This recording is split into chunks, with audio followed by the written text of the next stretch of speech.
কোরবানির সামনে আসছে, এখন থেকে আমরা একটু পরিবারের সদস্যদেরকে নিয়ে বসি, বাচ্চা সহ ফ্যামিলির সব সদস্যরা একটু বসেন, মশওয়ারায় বসেন, পরামর্শ মজলিসে বসেন, বসে জিজ্ঞাসা করেন আমরা আসলে কোরবানিটা কেন করতেছি।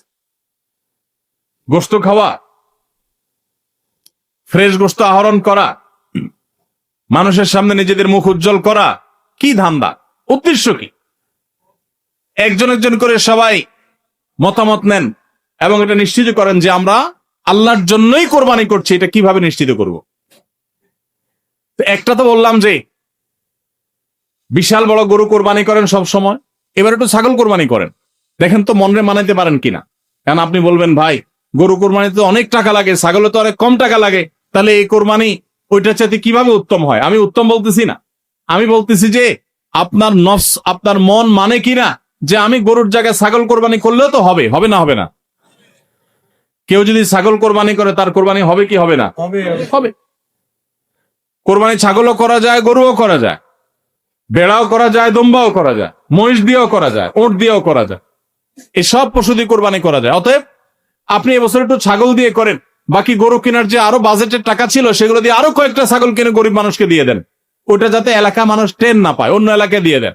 আমরা সুন্নাহ ফাউন্ডেশনের তরফ থেকে সারা দেশে বিভিন্ন জায়গায় জায়গায় কোরবানি করি। অনেক প্রবাসী আছেন, অনেকে ইউরোপ আমেরিকার এমন এমন দেশে আছেন সেখানে কোরবানি চাইলেও করা যায় না, সুযোগ নাই, বা দেশে অনেকে আছেন যে তার হয়তো সে সুযোগ নাই, ক্যাপাসিটি নাই, নানা কারণে সুবিধা অসুবিধা আছে। তো আমরা তাদের তরফ থেকে কোরবানি করে দেশের বিভিন্ন গরিব দুঃখীদের আপনার বাসা বাড়িতে আমরা তাদের ঘরে ঘরে গোশত পৌঁছাই দিই।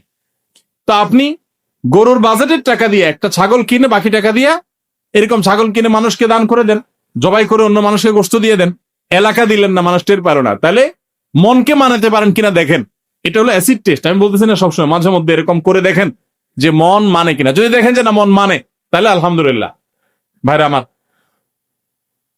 আর একইভাবে মাঝে মধ্যে আমার কোরবানি আমি জবাই করলাম, গোশত সব দিয়ে দিলাম, ফ্রিজে খুব একটা ভরলাম না, অল্প স্বল্প রাখলাম। কারণ আল্লাহ তাআলা বলেছেন ফাকুলু মিনহা ওয়া আতি'মুল বাঈসাল ফাকির, ফাকুলু মিনহা ওয়া আতি'মুল কানি' ওয়াল মু'তার। কোরবানি গোশত নিজেও খাবো, গরিব দুঃখীকেও খাওয়াবো, যে চায় তাকেও দিব, যে চায় না আত্মীয় স্বজন তাদেরকেও দিব। অতএব মুস্তাহাব এই তিনও ভাগে ভাগ করা, কিন্তু এটা ফরজ ওয়াজিব না। তাহলে আমি পরিমাণ একটু কম রেখে বেশিরভাগই দিয়ে দিলাম। মন মানে কিনা দেখেন, মন মানে কিনা। অনেকে আছেন লামসাম সামান্য একটু দিয়া আর সব ফ্রিজে ঠেলতে ঠেলতে ফ্রিজের দরজাই লাগে না, পারলে রশি দিয়া বাঁধে যে দরজা লাগে না। কারণ গোশত, পায়া, ভুড়ি, কলিজা, ফ্যাপসা সব ঢুকাইতে ঢুকাইতে ফ্রিজ বেচারা জাম হয়ে গেছে। তাহলে কোরবানি কেন করতেছি? গোশতের জন্য যদি কোরবানি হয়, এই কোরবানি কোরবানি না, এটা ফুর্তি। কোরবানি তো ত্যাগের নাম। আপনার ভিতরে ত্যাগ কতটা আছে, ত্যাগের মানসিকতা কতটা আছে? আপনি আল্লাহর রাহে আল্লাহকে খুশি করার জন্য লাখ টাকা দিয়ে গরু কোরবানি করেন, ভালো কথা। আপনার মধ্যে আসলে ত্যাগের মানসিকতা আছে কি এটা প্রমাণ করার জন্য মাদ্রাসা, নতুন মাদ্রাসা হচ্ছে, সেখানে লক্ষ লক্ষ টাকার দরকার আছে, আপনি সেখানে 20,000 50,000 টাকা অকাতরে দিতে পারেন কিনা, এটা অ্যাসিড টেস্ট। সেখানে টাকা বাইর হয় না। কোরবানিতে লাখ টাকা দেন, মাদ্রাসা টাকা দেন না, মসজিদে টাকা দেন না, আরো অনেক দিনের কাজ আছে সেগুলো টাকা দেন না। গরিব দুঃখী মানুষ আছে, তাদের দরকার। একজন গরিব তার চিকিৎসা মাত্র 20,000 টাকা হলে হয়ে যায়, আপনি 20,000 টাকা দিতে পারেন কিন্তু দেন না, 2,000 দেন, 500 টাকা দেন, কিন্তু কোরবানির সময় মাশাআল্লাহ 1 লাখ টাকার গরু কিনেন। যদি আল্লাহর জন্যই হয়, স্যাক্রিফাইস যদি হয়, কোরবানিও করেন, ওখানেও দেন, কিন্তু কোরবানির সময় আসেন ওখানে নাই। তাহলে আপনার এই কোরবানিটা কি আল্লাহর জন্য হচ্ছে না নিজের জন্য হচ্ছে, আল্লাহর খুশির জন্য হচ্ছে না অন্য কোন উদ্দেশ্য হচ্ছে? এই প্রশ্ন জোরালো ভাবে আমাদের অবশ্যই রাখতে হবে ভাইরা আমার। এর মানে আবার কেউ এটা বুঝেন না যে কোরবানি কম হোক আমরা সে চেষ্টা করবো না, কোরবানি আরো বেশি বেশি করার চেষ্টা করবেন। কোরবানি যত বেশি হবে তত আমাদের সব দিক থেকে লাভ। যারা কোরবানি বিদ্বেষী, সেকুলার, বিশেষ করে এক শ্রেণীর মুসলিম বিদ্বেষী নাস্তিক আছে, কোরবানির মৌসুম আসলেই দেখবেন এদের পাখা গজায়। এরা দেখবেন গরুর প্রতি মায়া এত বেশি, এত দরদ, তারা বলে আহারে এতগুলো গরু জবাই করে ফেলা হবে, এই গরুগুলোর ভিতরে প্রাণ আছে, কত নির্মমতা, এরকম দেখবেন এরা এখন থেকে এই কদিন পর থেকে দেখবেন সোশ্যাল মিডিয়াতে ফেসবুকে তাদের এই সমস্ত জিগি শুরু হয়ে যাবে, আছে না নাই?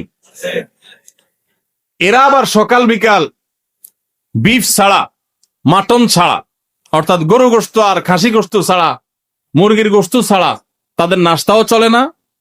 তাদের নাস্তায় থাকে হলো আপনার চিকেন স্যান্ডউইচ, তাদের দুপুরে থাকে হলো বিফ কারি, তাদের রাতে থাকে হলো গরুর কালাবুনা অথবা মাটন, ডাল খাসি।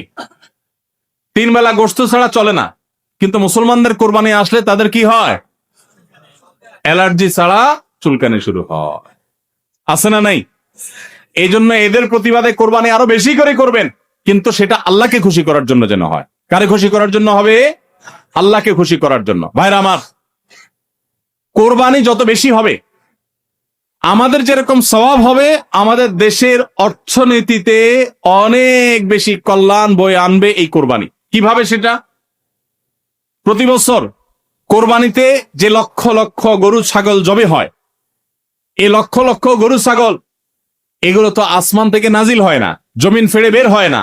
এক সময় ইন্ডিয়ান গরুর উপরে আমাদের দেশ নির্ভর ছিল। আলহামদুলিল্লাহ, গত বেশ অনেক বছর ধরে আপনারা দেখেন যে আমাদের দেশীয় গরু দিয়েই আমাদের কোরবানির ম্যাক্সিমাম চাহিদা প্রায় পূরণ হয়ে যায়। ইন্ডিয়ান গরুর উপর এখন আর আমাদের কোরবানি নির্ভর নয়।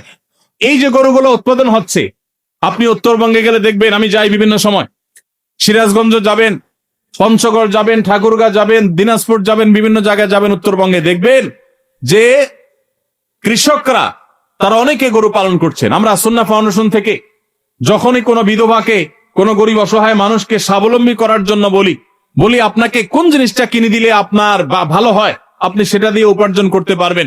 বেশিরভাগ বিধবারা, বেশিরভাগ অসহায় মানুষেরা তারা বলে একটা গরুর বাছুর কিনে দেন, একজোড়া ছাগল কিনে দেন, তাহলে এগুলো আমি সারা বছর বড় করব। এগুলো বড় করতে এমন কোনো ঝামেলা নাই। দোকানদারি করা অনেক ঝামেলার কাজ, চ্যালেঞ্জের কাজ, বাকি চলে যায়, টাকা তোলা যায় না, এগুলো সহজ। এই বাছুরটাকে আমি ঘাস খাওয়ায় বড় করব। কোরবানি মৌসুম আসলে এই 20,000 30,000 টাকা দিয়ে কেনা বাছুরটা আমি 70,000 80,000 টাকা বিক্রি করব, ডাবল হয়ে যাবে, আমার লাভ হবে। তাদের জন্য এটা সহজ। তো কোরবানির এই ইবাদতটা মুসলমানরা যেটা করেন এদেশে, এটার মাধ্যমে এদেশের আর্থ সামাজিক উন্নতি হয়। লক্ষ লক্ষ হাজার হাজার কৃষকের, পশুপালনকারীদের তাদের উপার্জনের মাধ্যম হয়। কোটি কোটি টাকা, মিলিয়ন মিলিয়ন টাকার ডিলিংস হয়, লেনদেন হয়, যেটা জাতীয় অর্থনীতির চাকা এটাকে ঘোরাতে সাহায্য করে। কোরবানির এই ইবাদত এটা আমাদের অনেক গরিব অভাবী মানুষের পুষ্টির যোগান দেয়। আপনারা জানেন অনেক গরিব মানুষ আছেন কোরবানির মৌসুমে মন ভরে একটু গোশত খাইতে পারেন, সারা বছর গোশতের দাম এত বেশি, তো বেচারারা কিনে খেতে পারেন না। তাহলে কোরবানির এই গোশত, কোরবানির এই উৎসব, এই ইবাদত, এটার মাধ্যমে পশুপালনকারীদের উপার্জনের মাধ্যম হয়। সারা বছর যারা অপেক্ষা করে কোরবানির সময় পশু জবে করে, পশু বিক্রি করে আবার তারা পশুপালন করবে, এর মাধ্যমে তাদের আর্থিক যে অনটন আছে এটা দূর হয়, তাদের উপার্জনের মাধ্যম হয়। আবার গরিব অভাবী মানুষ যারা আছে, যারা পুষ্টির অভাবে থাকে, পুষ্টিহীনতায় থাকে, তাদের আমিষের অভাব থাকে, তাদের খাদ্যের মধ্যে আমিষ পরিমাণ মতো থাকে না, সেই লোকগুলোর এই কোরবানি উপলক্ষে একজন 2 কেজি 4 কেজি 5 কেজি গোশত পাইলে কয়েকদিন ধরে তারা আমিষ খেতে পারে, তাদের পুষ্টির যোগান হয়। ভাইরা আমার, এর মাধ্যমে লক্ষ লক্ষ কোটি কোটি টাকা লেনদেন হওয়ার কারণে দেশের অর্থনীতির চাকা সচল হয়। নানা দিক থেকে এর পার্থিব উপকারিতা আছে।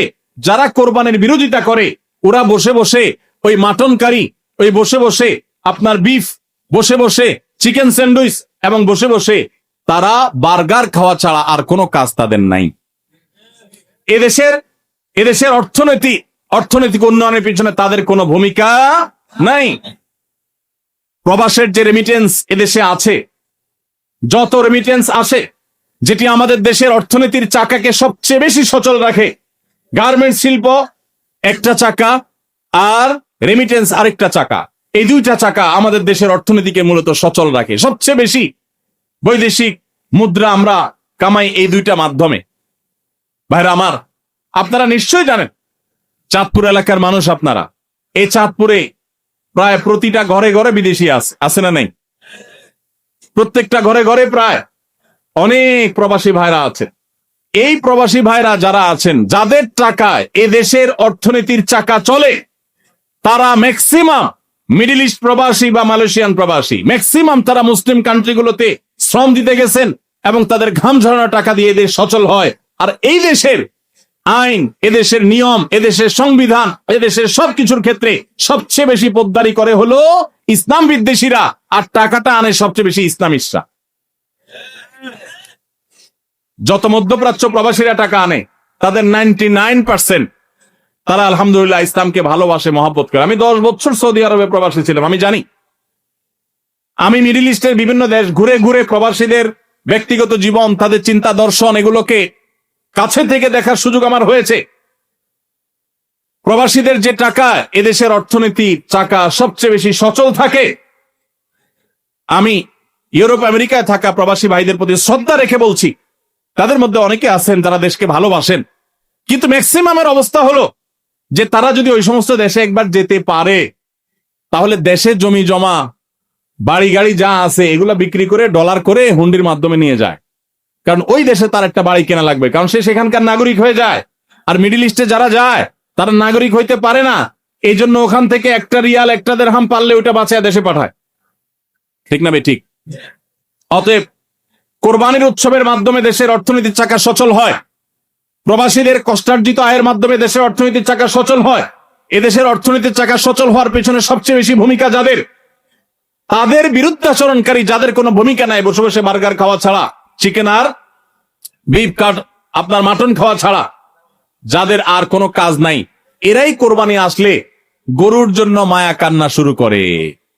এজন্য এদের প্রতিবাদে আরো বেশি বেশি করে কোরবানি করবেন। আপনাদেরকে কোরবানি কম করতে বলে, কোরবানির উদ্দেশ্য যেন হয় আল্লাহকে শুধু খুশি করা, সেটা নিশ্চিত করতে হবে। সবাই চেষ্টা করবো তো ইনশাআল্লাহ। আল্লাহ আমাদের সবাইকে আল্লাহর উদ্দেশ্যে কোরবানি করার তৌফিক দান করুন। তাহলে কোরবানি আসার আগে আগে নিজেকে নিজে জিজ্ঞাসা করবেন, পরিবারের সদস্যরা বসে নিজেদের মধ্যে পর্যালোচনা করবেন যে আমরা কোরবানিটা কেন করছি, আমাদের উদ্দেশ্যটা কি। আমাদের উদ্দেশ্য হবে আল্লাহর নির্দেশ পালনার্থে আমি আমার অর্থ করি এটা ব্যয় করলাম। একটা পশু কিনলাম, ঈদের আগের রাতে কিনবেন না, পারলে 2-4 দিন আগে কিনবেন। যত বেশি আগে কিনতে পারেন তত ভালো। কিনলে ওই পশুটাকে আপনি নিজে হাতে খাওয়াবেন, গোসল করাবেন, ওইটাকে পরিপালন করবেন, প্রতিপালন করবেন, ওটার মধ্যে একটা মায়া হবে। এরপরে সেই পশু যখন জবে হবে, নিজের কাছে একটু খারাপ লাগবে। এটা এক ধরনের স্যাক্রিফাইস। ফজর নামাজ যখন পড়বো মনে চায় না, তারপরে কষ্ট করে উঠে পড়বো, এটা স্যাক্রিফাইস। তো কোরবানির এই ইবাদত আমাদেরকে স্যাক্রিফাইস এবং ত্যাগ শিখায়। আল্লাহকে সন্তুষ্ট করার জন্য আমরা যেই কোনো ধরনের স্যাক্রিফাইস করার চেষ্টা করবো। আল্লাহ আমাদের সবাইকে তৌফিক দান করুন।